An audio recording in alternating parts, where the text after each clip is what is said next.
Vanilla cake எப்படி செய்கிறதுன்னு பார்க்கலாம். அரை கப் மைதா,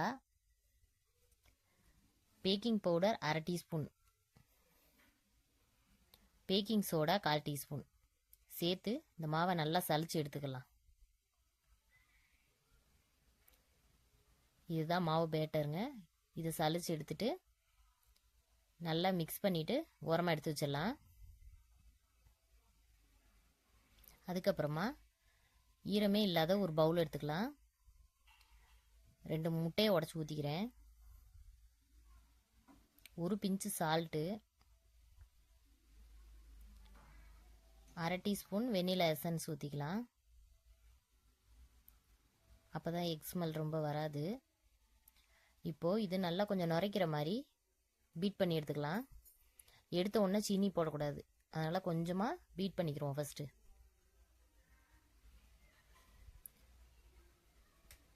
ஒரு நிமிஷம் பீட் பண்ணால் போதும்.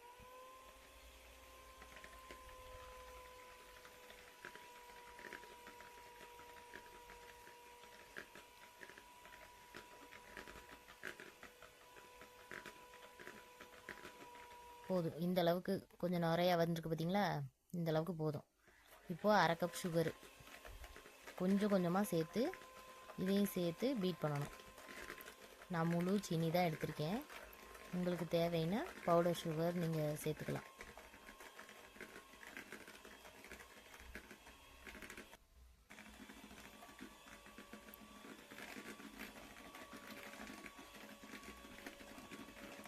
சீனி கரையிற அளவுக்கு நல்லா பீட் பண்ணிக்கலாம். ஸ்லோ ஸ்பீட்லேயே வச்சு பீட் பண்ணணும். அப்போ தான் சீனி வந்து சீக்கிரமாக கரையும்.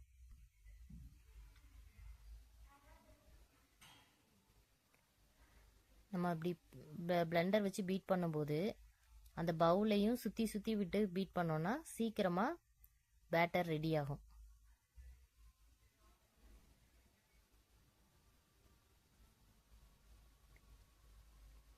இந்த மாதிரி இன்னும் பேட்டர் ரெடி ஆகலை. இன்னும் கொஞ்சம் நேரம் நம்ம பீட் பண்ணுவோம்.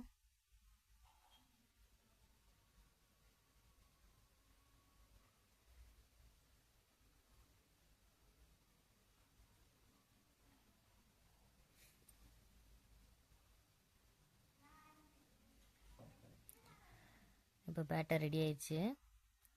2 டேபிள் ஸ்பூன் அளவுக்கு ஆயில் சேர்த்துக்கிறேன். ஆயில் சேர்த்ததுக்கப்புறமா அதிக நேரமாக பீட் பண்ணக்கூடாது. ஒரு 4-5 சுற்று சுற்றிட்டு சுற்றி பீட் பண்ணிவிட்டு அப்புறம் ஆஃப் பண்ணிடலாம்.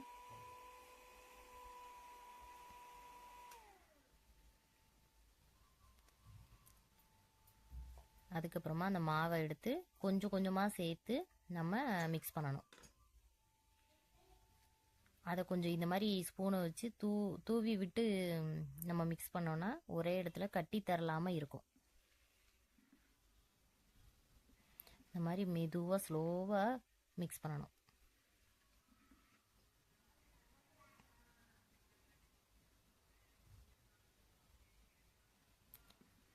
நல்லா திக்காக இருக்குது பார்த்தீங்களா பேட்டர். இதே போல் கொஞ்சம் கொஞ்சமாக எல்லா மாவையும் சேர்த்து மிக்ஸ் பண்ணிக்கலாம். கொஞ்சம் மாவு கொஞ்சம் பால் அந்த மாதிரி மிக்ஸ் பண்ணி எடுத்துக்கணும். நான் 2 டேபிள் ஸ்பூன் பால் வந்து இந்த பேட்டருக்கு சேர்த்துருக்குறேன்.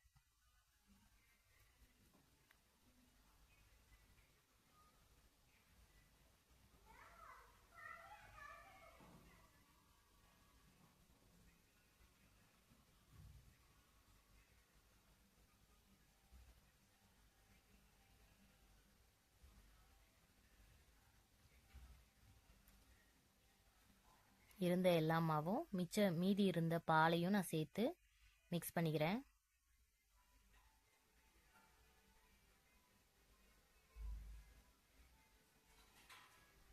அவ்வளோதாங்க, பேட்டர் ரெடி ஆயிடுச்சு. இந்த மாதிரி தான் இருக்கணும்.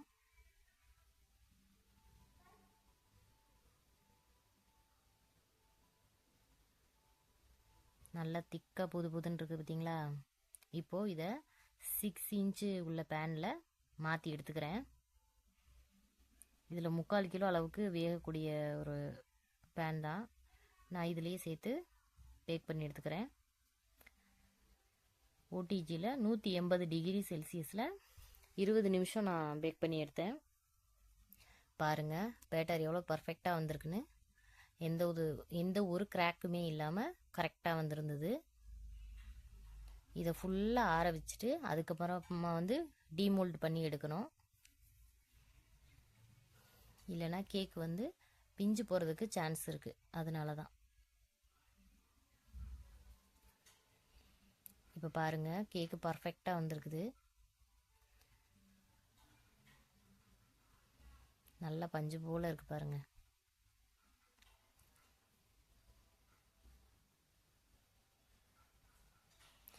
இதே அளவு மெஷர்மெண்ட் சேர்த்து செய்யும்போது யார் வேணால் கரெக்டான கேக் பண்ணலாங்க.